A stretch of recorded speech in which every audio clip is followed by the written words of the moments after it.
Alright, so this is a real quick video on how to coat butt joints. I only did them with the 10-inch box, one on each side. I didn't run the 12-inch box down the center like I usually do. I'm having problems with my 12-inch box, so the wheel fell off.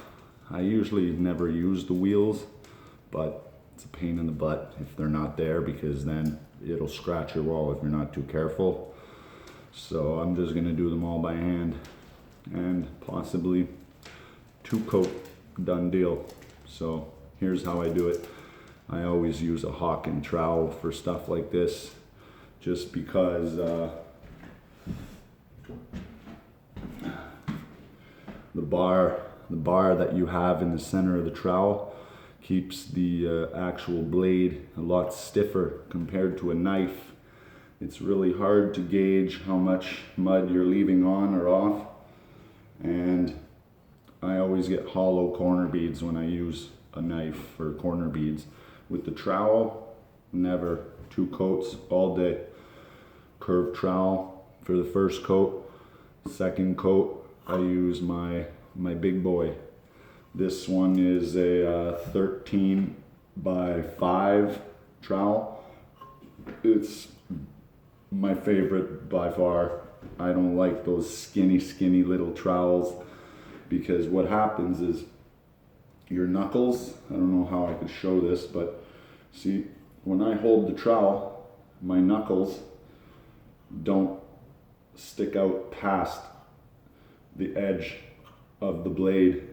So when I go into a corner, I'm not marking up the other wall with my knuckles. So really makes a difference.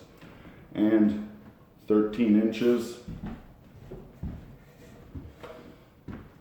is the exact width of your hawk. So you can easily clean the whole hawk with your trowel in one swipe. It's the best. So let's get at it.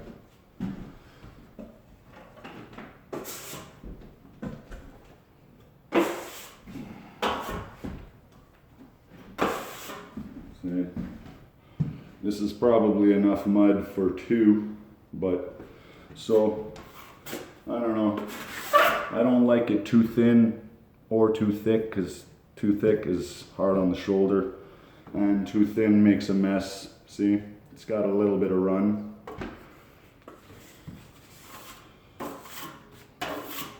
And there you have it. So the first thing I do is I load it up.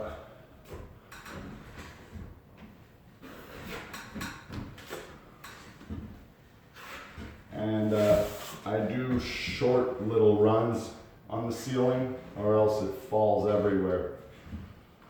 And I do a sideways swipe, like you would for a corner bead. Sideways meaning off the side of your corner, so you don't damage the other side or put mud on it. Okay, now I just load up right into the corner, seeing as this one is right against the wall.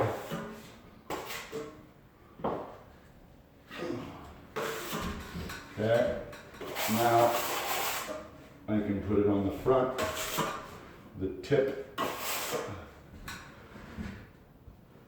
and do that last edge.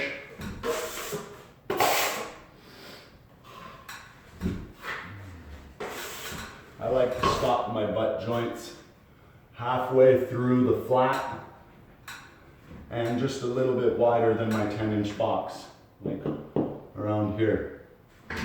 Now that it's fully loaded, I just go over it a few times just to get all those bubbles out.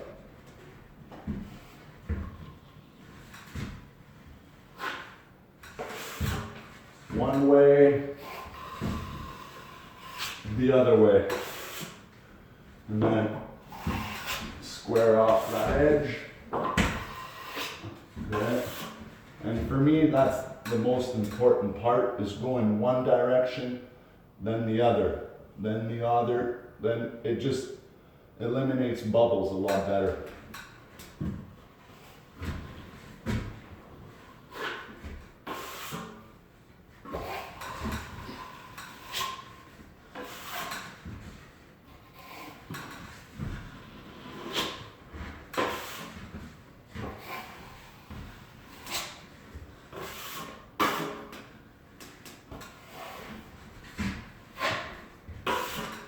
And there you have it. That's good enough. Make sure that you do not see any tape. If you can still see the tape, go over it again, or else you'll be fighting with the finish and most likely have to coat it again. All right. So I don't know if you can see this a little bit, this butt joint here on the wall. Normally I like to do my flat first, then tie in. So this will just be for a video.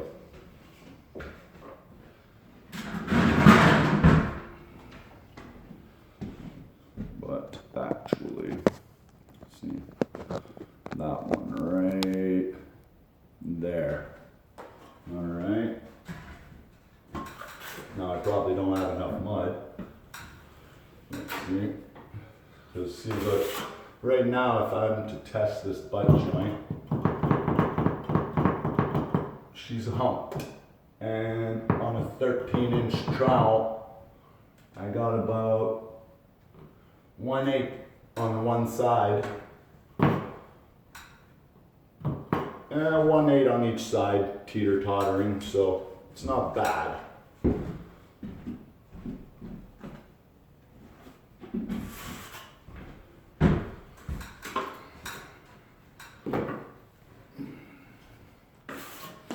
So now that I did the middle, I'll load up the front of the trowel and do this side. And then I gather up all my mud, do what's called a dollop, and then I load it on the back side of the trowel, or the heel. And repeat.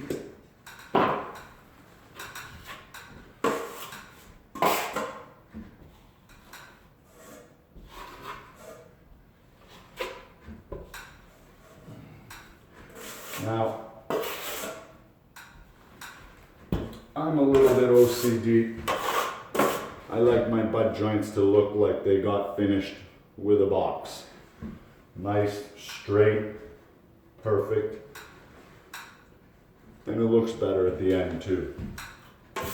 So now that we've got our bed, we can start feathering. And again, I'm putting all the pressure on the front or the back. It could help if you put your finger here or hold the back of the handle when you do the heel, the back side of your trowel, and put your hand, I almost put it like halfway on the trowel, and I put my finger like so. It really gets a nice crisp edge, no sanding. Then nice and flat down the center. You want to eliminate that hump. See, I wiped out a little bit too much up here. You can start seeing the tape. So I'm going to add a little bit more up here. And keep going.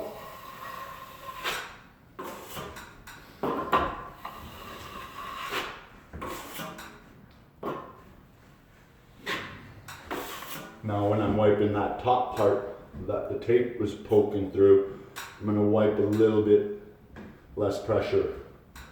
I don't want to expose that tape again.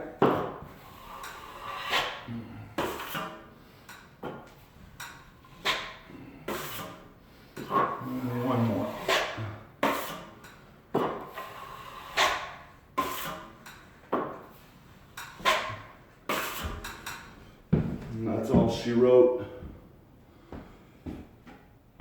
And that's how I do my butt joints in a pinch. And all of these ceilings are textured. So these butt joints on the ceiling, they're staying just like that. Just a light sand, and they could spray over that. The walls, I am going to need to put in a tight skim. That's why if the bed coat is not covering that tape, your skim is gonna look like shit. It needs to be covered, or else you're putting another coat on top, meaning more bubbles, meaning another skim. So cover that tape. Thanks.